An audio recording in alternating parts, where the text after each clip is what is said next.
Breaking news tonight, an avalanche this morning at the Silver Mountain Ski Resort in North Idaho killed one person. 5 others were caught up in that wall of snow, but were rescued. The search is still underway for other possible victims.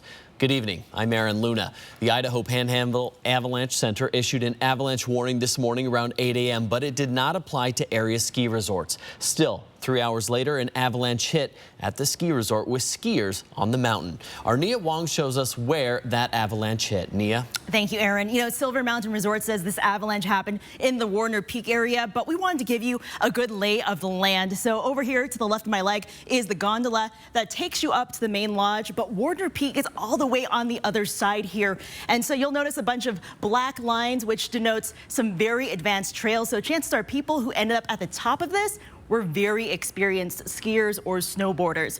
To get up there, you would have to take chairlift 4 to the Warner Peak Traverse, go down that and hike to the 6,200 peak of Warner Peak. We're going to send things over to Taylor Graham, who actually has firsthand account of that rescue. Taylor? Yeah, well, Nia, ever since we got to the base this afternoon, things have actually been pretty calm here, despite the chaos that was unfolding on Warner Peak. And one snowboarder we spoke with today says he and a bunch of other riders and search and rescue crews desperately tried to find that sense of calm as they dug through feet of snow to try and get to those skiers who had been trapped. It's the best snow we've had all year, and I decided to skip school to come up. Ride. And it's a good thing he did. Had 17-year-old Blaine Goodner and his dad not been at Silver Mountain today, the rescue efforts to find 6 skiers trapped in an avalanche would have had 2 less volunteers. We were riding chair 4, which is the one that faces towards the mountain, and it happened right when we were on the chair, but we didn't see it. And then we came down and they told us about it. We went back up and went to it. Blaine and his dad joined the crews already searching for the skiers. They probed the snow with 10-foot poles, hoping they'd find someone, and they did. One of the people she was riding with was the last person we found that was 9 feet under and was still alive, completely fine.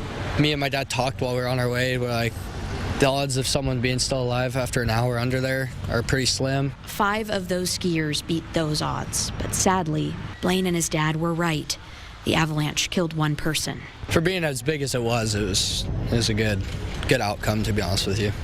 Could have been a lot worse. As chaotic as it sounds, Blaine says somehow everyone was able to stay calm. We all kind of just did what we needed to do. It's just, everyone that was up there has rode here for a long time, pretty much. Because if it were him and his dad, they'd want the same. They knew that they couldn't be frantic, and they knew what was happening, they knew how many people there were, and they just needed to come together and do what they needed to do to find them. Now, as you heard Aaron mention at the top of our show, we have just learned within the last hour that search and rescue crews are still on the mountain. They are looking for anyone who still may be trapped underneath the snow. Now, as for those 5 skiers who were rescued, we know that they got out with minor injuries, and we do not know the name of the person who was killed in this avalanche, but we do know today was College Day here at Silver, where college kids were given discounted lift tickets. That is the very latest, everything we know right now. Yeah, Aaron, I'll send it back to you.